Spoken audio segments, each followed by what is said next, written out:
Recent గా అమితాబ్ తో తీసిన సర్కార్ 3తో రామ్ గోపాల్ వర్మకు దిమ్మ తిరిగి మైండ్ బ్లాంక్ అయింది. దాంతో వెబ్ సిరీస్ పైన పడ్డాడు.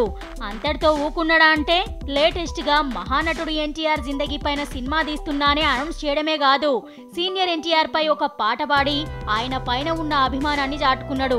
గత కొంతకాలంగా రామ్ గోపాల్ వర్మకు ఏదైనా ఇష్యూ దొరికిందంటే చాలు ఆ ఇష్యూ పై సినిమాలను అనౌన్స్ చేసుడు మామూలైపోయింది. అట్లా ఘనంగా ప్రకటించిన షురూ కాని సినిమాల విషయానికొస్తే అప్పట్లా వైఎస్ హెలికాప్టర్ ప్రమాదంలో కన్ను మూస్తే ఆయన జిందగీ మీద రెడ్డి గారు పోయారు అనే సినిమాను అనౌన్స్ చేసిండు. ఆ తర్వాత తమిళనాడు రాజకీయాలు వేడెక్కినప్పుడు శశికళ మీద సినిమా అన్నాడు. ఇక అంతకు ముందు గ్యాంగ్స్టర్ నయీం చనిపోయినప్పుడు నయీం సినిమాను ప్రకటించిండు. అటు బ్రూస్లీ జీవితం పైన శేఖర్ కపూర్ సినిమా అనౌన్స్ చేయగానే బ్రూస్లీ బయోపిక్ ను ఆయన కంటే ముందే తీస్తా అని చెప్పిండు. దీనికంటే ముందు రామ్ చరణ్ బ్రూస్లీకి పోటీగా ఒక హీరోయిన్ ను పెట్టి బ్రూస్లీ అంటూ ఒక ప్రోమో కూడా వదిలిండు.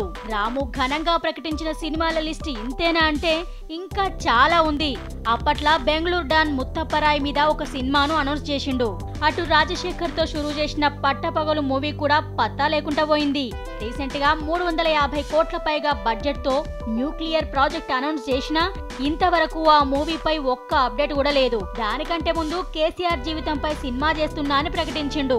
దాంతో పాటు మహాత్ముడిని చంపిన గాడ్సేపై ఒక మూవీ చేస్తున్నా అని అనౌన్స్ చేసిండు. ఇప్పటికే రాము ప్రకటించిన సినిమాలకే దిక్కులేదు.